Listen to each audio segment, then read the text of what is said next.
to Honeybee News. I'm a worker bee. I'm the queen bee. And we're here to talk about all the disgraceful things that's been happening to honeybees and how you can make a difference. First, we are going to show you some footage of bats from flower mites. These mites suck our blood and leave holes in our body, and we get diseases. See, that's all dead brood. I was really worried because one of the signs of American foulbrood is these little holes. And I thought, oh no, bees have been, because they check, see why the bee inside has died. The healthy bees go and check, and if anyone pokes the matchstick and you'll see it doesn't rope out. The varroa mite has caused these to die. I mean, people can have a bee in the hive in their backyard, but they have to be willing to look after them. You just, a long time ago, before these diseases and varroa mite, you could just have a hive sitting in your backyard and it didn't really matter, you didn't have to do much. Oh, well, that's not the only problem. Humans use sprays with neonicotinoids in them. These are poisonous to us honeybees. I've had enough. I think we need to sort out these problems. I'm gonna spray the apple tree to kill the bugs. You are using neonicotinoids. What? Look at the back of the bottle. Professor Menzel has found out what happens to honeybees who are given neonicotinoids. We get all woozy and we don't know how to find our way back home to the beehive. We can't use landmarks or the sun to help us. What should I do?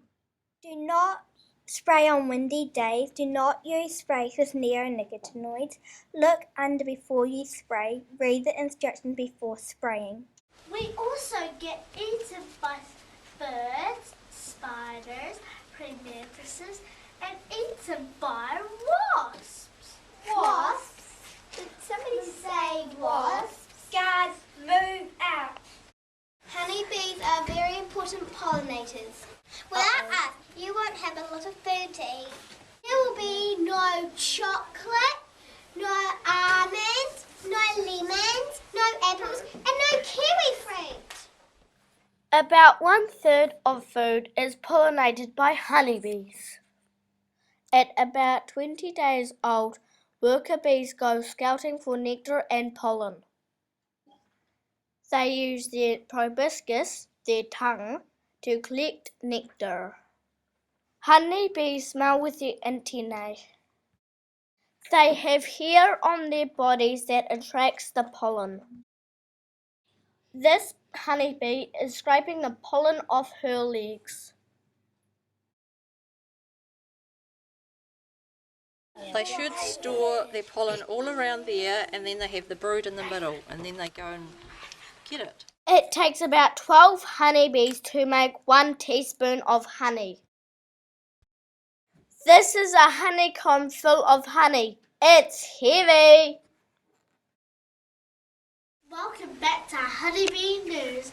Now we are going to talk about making a difference.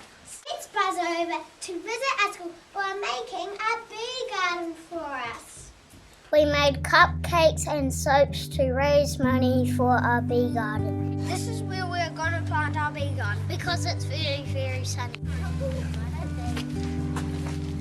We went to a nursery to buy some flowers for our bee garden. Honeybees like flowers that have good quality nectar, like apples and peaches, lemon trees, camellias, lavender and manuka flowers, herbs like sage, and flowers like cosmos. For our bee garden, we are planting oregano, sage, lavender, catmint, cosmos, sunflowers, and seeds for bees.